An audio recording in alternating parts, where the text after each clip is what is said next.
This is Democracy Now!, democracynow.org, The War and Peace Report. I'm Amy Goodman with Juan Gonzalez. We look now at the soaring price of energy and food around the world. The U.S. Labor Department said Tuesday inflation in the United States rose by 8.5% in March, the highest it's been in 40 years. Meanwhile, Oxfam's warning over 260 million people could be pushed into extreme poverty by the end of the year due to the pandemic and rising energy and food costs. Oxfam International said, quote, without immediate radical action, we could be witnessing the most profound collapse of humanity into extreme poverty and suffering in memory. For more, we're joined by Jayati Ghosh, economics professor at the University of Massachusetts Amherst, previously an economics professor at Jawaharlal Nehru University in New Delhi, India, where she taught for 35 years, just appointed to the UN Advisory Board on Effective Multilateralism. Her recent article on the increase in commodity prices following the Russian invasion of Ukraine is headlined, Putin's War is Damaging the Developing World. We welcome you to Democracy Now! There's a lot of news in the United States, Professor Ghosh, about inflation, with the numbers just out yesterday, worst in 40 years. If you can talk about that and then put it in the context of the world. Yes, absolutely. There's no doubt that it is high inflation, and it's much higher inflation, I think, than many people, including in the administration, expected. It's driven really by the fuel prices, and food prices matter, but to a much lesser extent in the U.S. It's dominantly the price of oil that is driving this. There are supply chain issues in a number of other smaller areas like automobiles and so on. But this is a cost push inflation, as economists call it. It's a rise in costs of fuel, which is something that is used in everything else. It's used in the production of many, many other goods and services. It's used in transport. And so it doesn't just affect the prices at the pump. It actually affects all the other prices in the economy. The problem is that then governments say, oh, well, what we have to do is to get the central bank to tighten monetary policy, to raise the interest rates. That's not the problem, because that's not the solution. That doesn't affect the cause of the inflation. So you really have to think of different measures in this situation. And what parts of the rising inflation, or what percentage roughly do you attribute to the invasion and the subsequent sanctions against Russia, and what part to structural problems within the world economy in general? This is a very interesting question, because we know that both these prices, food and fuel, were rising even before the Ukraine war. What happened thereafter is a dramatic and very sharp increase, even beyond the increase that we were already getting. At that time, before the Ukraine war, the fuel prices accounted for about 30% of the increase in U.S. inflation. Now it's more like half of the proportion of inflation that it's determining. But the prices themselves have gone higher than you would expect, given the actual impact on supply. It's absolutely true that, Russia is a major exporter of oil and natural gas, but hey, its volumes of exports haven't fallen that much.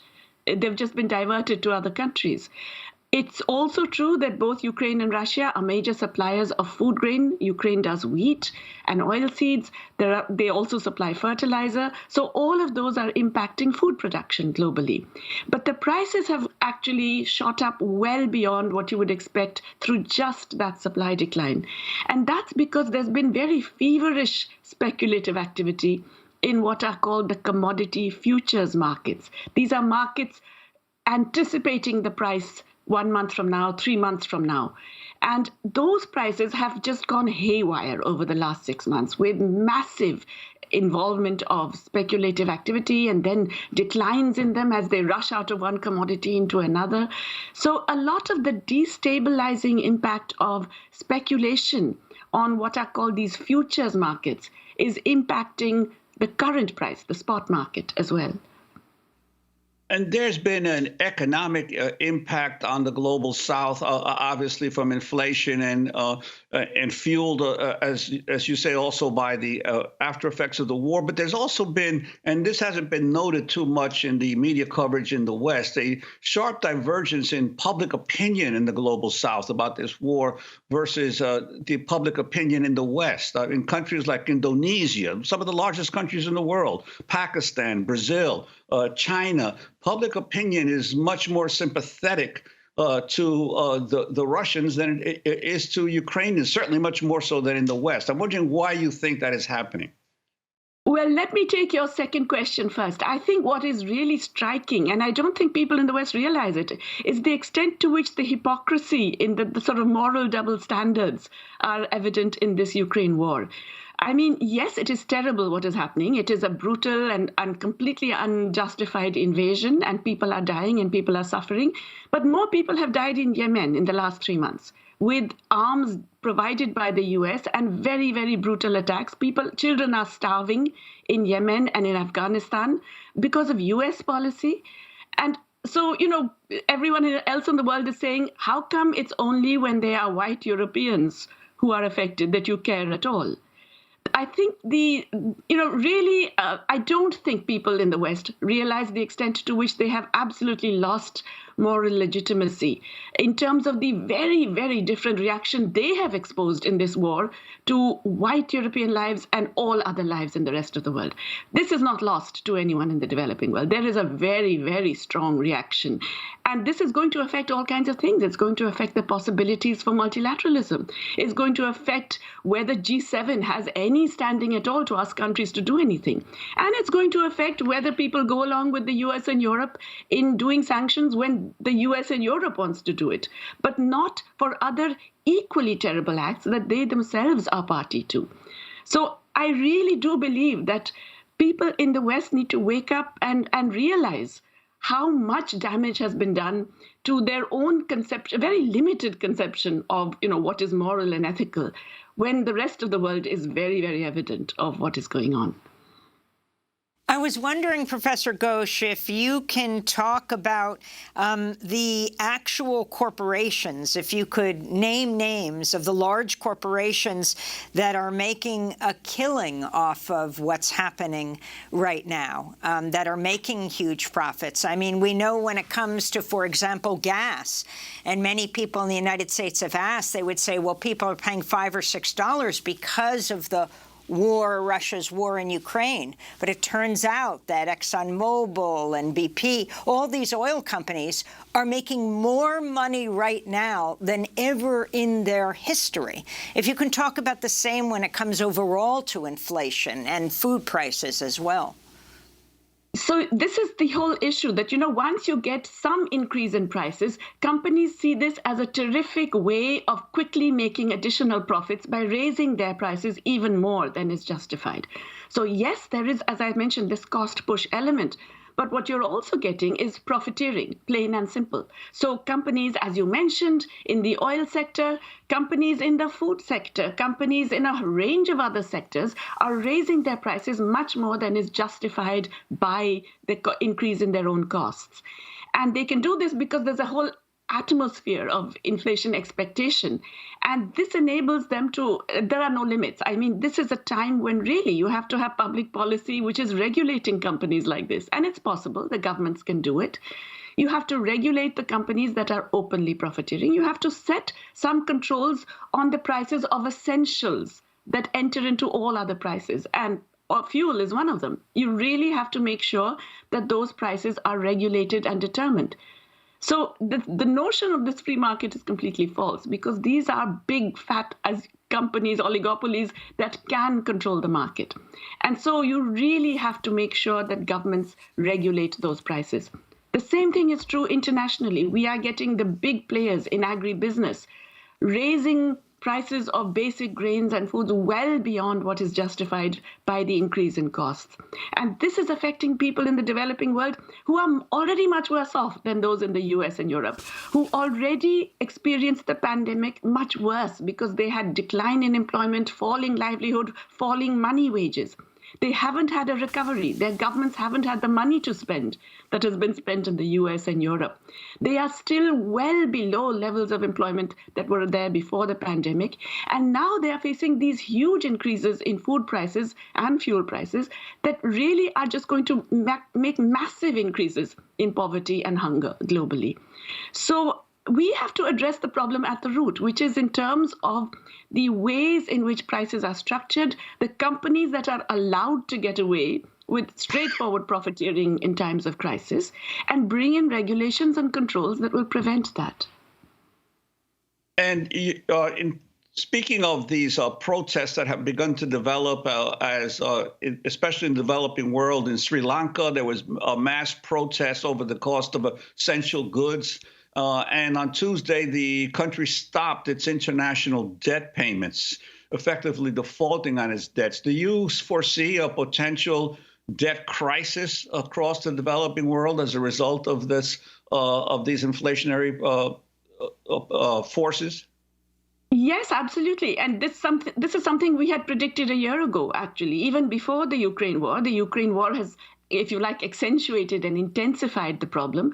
But it's not just economists like me. The IMF has predicted this, that if you don't do something about, first of all, the huge overhang of debt that already a lot of countries had, then the knee-jerk response of countries in the North, US and Europe, to raise interest rates. So all the capital comes back to these countries. And then you get massive volatility and capital flight from all the developing countries. You're going to get massive debt crises. This is just the beginning. This is, if you like, the first step towards the abyss. I wanted to ask you about the inquiry that you're taking part in today with Progressive International, which was founded by, among others, the independent Vermont Senator Bernie Sanders, as well as Yanis Varoufakis of Greece. Can you talk about the inquiry into the IMF and how that relates to what we're talking about? Well, I think many people in this inquiry are going to be arguing that the IMF has been guilty of many sins of commission and omission. I think the sins of commission are very important, but they're well known. Let me quickly highlight. The IMF goes into countries that are in deep crisis and says, cut public spending. And it's part of the way they are supposed to somehow bring these countries back into balance by saying, you reduce government spending, you impose austerity, and investors will feel more confident. Private investors will then come flocking in. That rarely happens. All that happens is that the problem gets much, much worse. There are many ways in which the IMF has had a very double standard, again, in terms of the rich countries and the not rich countries, the middle income and low income countries. Because in the rich countries, they say, yes, spend more. You have to be counter-cyclical. You have to revive the economy. In the middle and low income countries, they say, oh, you have to cut down on your spending because you have to reduce your deficit. You have a very large debt. You have to make sure you can somehow reduce that debt in the period of crisis. So in turn, they then demand extra fees and commissions. They impose surcharges on the countries that are worst off, that have had to take IMF loans for a longer period or take larger IMF loans, which is absolutely ridiculous. It's the IMF making profits all out of a catastrophe in all of these countries. So these are the sins of commission, which are very great and have had devastating consequences across the world, really. But the sin of omission, I would argue, is actually even greater. The IMF is the only multilateral agency we have today that handles global finance and can think of international financial arrangements to do with crises, to deal with the challenges that humanity faces. We don't have any other structure. Now, humanity, we know, first there was a pandemic. We know that there could be well more pandemics and so on. But there is climate change, which is, again, already upon us, which is affecting agricultural supply, which is affecting coastal sea rises, which is affecting livelihoods, which is causing already significant increases in environmental destruction, in hunger, in employment loss, in people having to move, displacement, all kinds of things. You have to bring in massive public spending. And the IMF is the agency that can do it. Where is the ambition that can actually provide this minimal funding for the huge climate challenges that we face globally and which really, again, you can't be nationalist about this. Climate doesn't respect passports and visas. It's not stopping to wait at the border. It's going to affect everybody if we don't do something now. And the IMF has been remarkably unambitious, sluggish, I would say, really not doing the minimum that it's supposed to do. It was created just after the Second World War in a very, very, very different world with this power structure that is completely ridiculous now, with the US being able to block everything, US and Europe controlling 60% of the voting rights and all that. But as a result, it really hasn't moved to do the basic things that a multilateral organization that is in charge of global finance has to do. Prevent private finance from doing. And you yes. were talking about climate change. You mentioned climate change. How has the eruption of this war affected efforts in various countries? Even in the United States, we're seeing President Biden backtracking on some of his proposals in terms of reducing our carbon footprint. Could you talk about the impact of the war on climate change? It's very unfortunate that the Ukraine war has shown that whenever there is any immediate crisis, governments across the world are going to not just backtrack, they're going to reverse on all of the commitments in terms of carbon emissions, in terms of moving to greener energy, in terms of everything.